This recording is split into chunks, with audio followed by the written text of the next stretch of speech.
lacagtan ee gabdhaha qurba joogtu soo gaarsiin qoyskii dhawaan wiilashu kaga geeriyoodeen ceel ku yaala tuulada Harahawde degmada Shabeelley ayaa waxa uu soo wakiishay Suldaan Cabdiraxmaan Bade wuxuuna suldaanku lacagta ku wareejiyay aabaha Allah u naxariista afarta marxuum wuxuuna sheegay suldaanku in lacagtan ay bilow tahay balse ay jiraan lacag kale oo dhawaan la soo gaarsiin doono qoyskani runtii lacagta yar ee wado waa bilow maanta waa gabdhaha ay bixiyeen yar u keenay maanta odayga 552 kuna waa bilow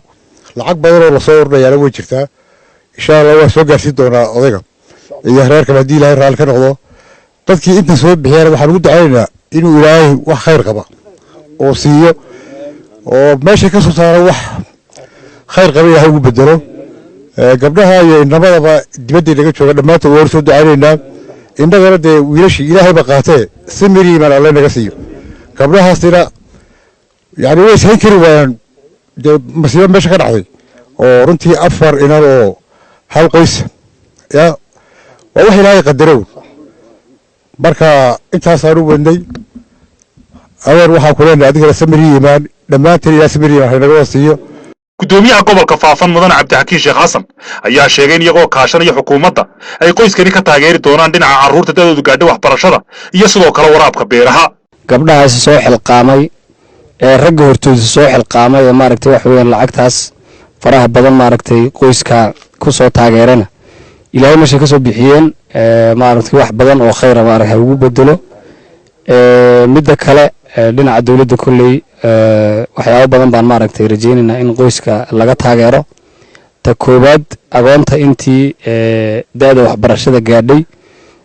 hoyga agoonta lagu xareyn qoysku intay tashadaan inay maaragtay carruurta wixii waxbarasho la geyn karo ay soo diyaariyaan wiilasha laftooda maadaama ay muruq maal ahaayeen oo beeraha maaragtay wax weyn masna ah ay lahaayeen tii laftooda inayna baabiin baan rabnaa waxaan maaragtay wax weyn oo la kaashan xafiiskan ilaalinta deegaanka u keeni doona hadii la yiraahdo oo hadda ka hor kala hadalay oo soo qaadi doona ay dhiman tahay solar laga maarmayo maaragtay wax weyn ceelkan afka banaan ee dadku ay ku dhacayaan taas marka wax weyn si wax soo saarkii uu qoysku uga joogsanin iyadana waa lagu tala jiraa aabaha Allah u naxariistay afarta wiil dhalay ee ay gabdhahan lacagta soo gaarsiiyeen ayaa ugu duceeyay gabdhaha in Ilaahay wax khayr la ugu bedelo Ilaahay idinkiisa Allah idinka ajrisiiyo annagana sabir iyo iimaan Allah naga siiyo adduunka intaan joogno Ilaahay